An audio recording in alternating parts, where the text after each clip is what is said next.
Queridos irmãos e amigos, desejo que a paz do Senhor Jesus esteja sobre cada vida e em cada coração. Vamos dar continuidade ao nosso seminário teológico Palavra de Vida. Vamos agora para a videoaula 5 do nosso módulo 4. No módulo 4 nós estamos abordando sobre Cristologia. Nós vimos nas últimas aulas o que é Cristologia. Cristologia é a parte da teologia sistemática que estuda a pessoa de Jesus Cristo. Lembrando que tem uma matéria para você na descrição do vídeo. Se você estiver assistindo pelo celular, você consegue abrir a descrição e acompanhar o vídeo e a leitura e o texto. Vamos a uma breve revisão com o intuito de lembrarmos aquilo que nós já conversamos aqui e também para ir reforçando, a gente ir memorizando esse conteúdo. Então, conforme nós já falamos, Cristologia é a parte da teologia sistemática que estuda a respeito de Jesus Cristo. Falamos sobre a impecabilidade de Jesus, que Jesus nunca pecou, mesmo sendo verdadeiro homem, tendo a natureza humana, Jesus nunca pecou. Explicamos porque o sacrifício de Jesus é vicário e expiatório. É vicário porque é substitutivo. Vicário vem do latim, vicarius, que significa substituto. E expiatório porque um preço foi pago, houve o pagamento de uma culpa. Jesus pagou a nossa culpa. Jesus morreu em nosso lugar para pagar a culpa do nosso pecado. Por isso, o seu sacrifício é vicário. Vicário porque foi substitutivo e expiatório porque uma culpa foi paga. Falamos a respeito da salvação, que a salvação ela é pessoal. Todo indivíduo precisa ter uma experiência pessoal com Jesus. Não é o melhor modo de se expressar a gente dizer que a salvação é individual. A salvação ela é coletiva. E o coletivo dos salvos e remidos pelo sangue de Jesus é a igreja, não é? Então a salvação ela não é individual. Agora, cada indivíduo precisa ter uma experiência pessoal com Jesus. A salvação ela é pessoal, mas ela não é individual, ela é coletiva.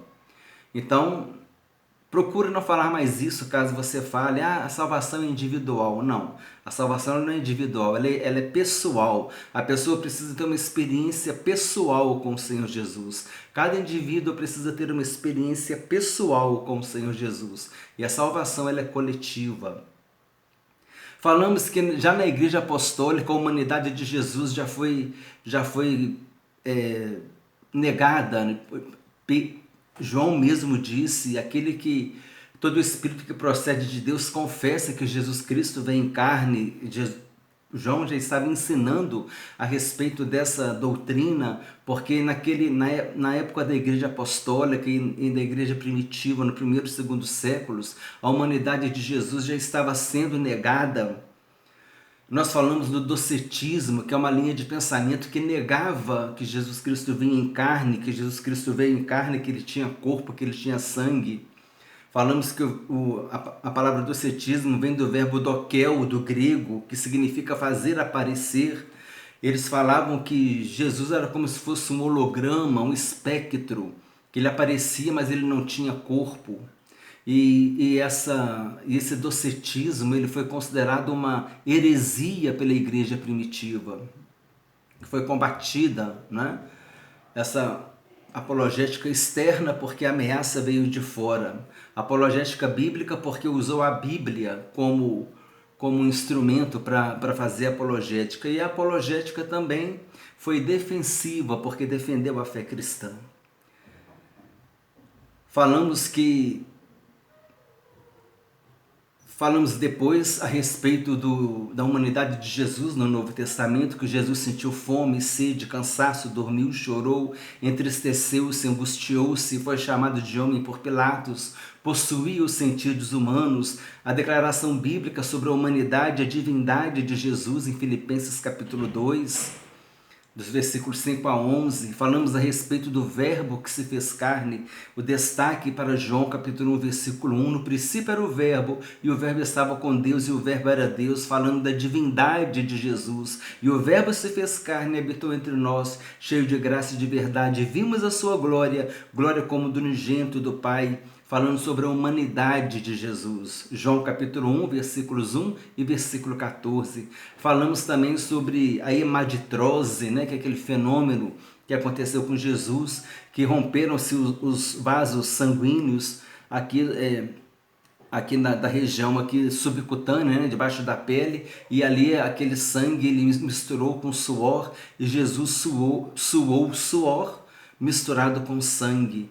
E esse fenômeno é normal, acontece com algumas pessoas, não é muito comum, mas acontece com as pessoas. E aconteceu com Jesus. Então a ciência ali também demonstrando um fenômeno que acontece com algumas pessoas, né? Também contribuindo para a ciência, ela está corroborando, está confirmando ali um registro bíblico.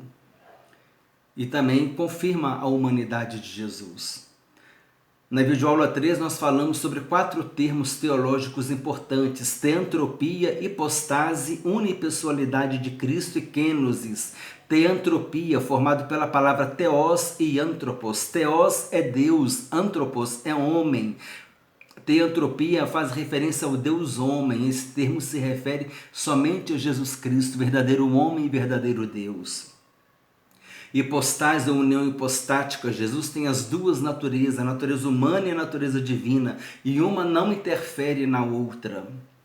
A unipessoalidade de Jesus, Jesus era uma pessoa com duas naturezas. Quando Jesus sentia fome, era a natureza humana se manifestando. Quando Jesus ressuscitava um morto, era a natureza divina se manifestando. Kenosis é a doutrina do esvaziamento. Filipenses capítulo 2, versículos 5 a 11.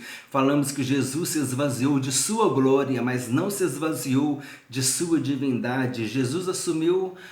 Cristo assumiu a condição de servo, mas não deixou de ser Deus. E nesse contexto do esvaziamento de Jesus em sua humilhação, o autor da vida entregou-se à morte, o Criador assumiu a forma de criatura, o Rei dos Reis deixou sua coroa de glória para receber uma coroa de espinhos, o Senhor que foi feito servo, foi obediente até a morte de cruz. Jesus esvaziou-se da glória que tinha junto com o Pai. Jesus não abriu mão da sua divindade. Falamos também a respeito do contexto histórico da cidade de Filipos, que trazia muito orgulho para os filipenses. Então Paulo, quando ele escreveu sobre a humilhação de Cristo, ele estava dando uma lição de humildade para os filipenses, que os filipenses deveriam ser humildes. E agora nós vamos ver Jesus e a sua natureza divina. Foram citadas anteriormente características humanas do Filho de Deus: fome, sede, cansaço, dormir, chorar, angustiar-se, entristecer-se. São características inerentes à natureza humana. Há também características divinas que foram manifestadas em Jesus Cristo durante o seu ministério terreno. Muitos criam nele porque ensinava com autoridade, não como os escribas e fariseus, e além disso operava grandes sinais e maravilhas, demonstrando assim sua natureza divina. Afinal, quem a não ser Deus poderia perdoar pecados e levantar um coxo? Quem teria tanto respeito dos demônios a tal ponto de ser adorado por eles, estando eles prostrados? Quem poderia ressuscitar mortos? Quem poderia com simples palavras ordenar a uma tempestade ela se acalmar e ao mesmo tempo o vento se calar? Quem poderia com palavras ordenar que demônios saíssem de homens e os mesmos o obedecerem, pois sabiam quem era ele? Quem poderia curar enfermos, purificar leprosos, dar vista aos cegos, libertar os cativos? Vamos a essas referências bíblicas que nos ensinam sobre os atributos de Deus em Jesus Cristo, que fala sobre a deidade de Jesus. O que é deidade de Jesus? Deidade é divindade, que fala sobre a divindade de Jesus. deidade ou divindade. Primeiro item, essa matéria já está na descrição do vídeo, a cura de um paralítico em Cafarnaum. Estando em Cafarnaum, após ver a fé daqueles que levavam o paralítico a tal ponto de conduzirem até ele através de uma abertura feita no telhado da casa onde estava, pois o acesso ao seu interior estava difícil devido a uma grande multidão que o ouvia, disse Jesus ao paralítico que seus pecados estavam perdoados. Conhecendo o coração de muitos escribas que ali estavam, e sabendo que consideravam uma blasfêmia o fato dele perdoar pecados, pois segundo eles, somente Deus poderia fazê-lo, para provar a sua autoridade para perdoar os pecados, Jesus curou o paralítico. Então Jesus disse, vamos ler o texto bíblico, filho, os teus pecados estão perdoados. Os escribas falaram, quem pode perdoar pecados senão um que é Deus? Aí Jesus respondeu, qual é mais fácil dizer ao paralítico, estão perdoados os teus pecados, ou dizer, levanta-te e anda? Ora, para que saibais que o Filho do Homem tem autoridade sobre a terra para perdoar os pecados, ele disse ao paralítico, eu te mando, levanta-te, toma o teu leito e vai para a tua casa. E ali aquele homem se levantou, né? E ele foi curado. E Jesus falou, eu posso perdoar pecados, que é fácil falar, e eu posso curar o paralítico, né? A autoridade que ele tinha. Como Deus, ali demonstrando a sua divindade, o seu poder divino para curar aquele homem e para perdoar pecados. 6.2 A cura do endemoniado Gerazeno. Havia um homem na terra dos Gerazenos que era possesso por espírito imundo, vivendo em sepulcros e sendo terrivelmente atormentado. Após a travessia do mar, Jesus chegou até lá e operou grande libertação, dizendo, espírito imundo, sai deste homem. A partir daquele momento, aquele homem ficou liberto em perfeito estado e juízo. O texto bíblico diz assim, Marcos capítulo 5, versículo 6, quando de longe viu Jesus, correu e o adorou. O demônio se prostrou e adorou Jesus, e Jesus recebeu adoração porque ele é Deus. O demônio dizendo, exclamando em alta voz, que tenho eu contigo, Jesus, Filho do Deus Altíssimo? A ressurreição da filha de Jairo. Jairo era um chefe da sinagoga que tinha em sua casa uma criança de 12 anos, à beira da morte por causa de uma enfermidade. Indo até Jesus, rogou-lhe que o acompanhasse. Jesus foi com ele. No meio do caminho recebeu a notícia de que sua filha havia morrido. Mas Jesus apenas lhe disse para que não temesse, pois ela viveria.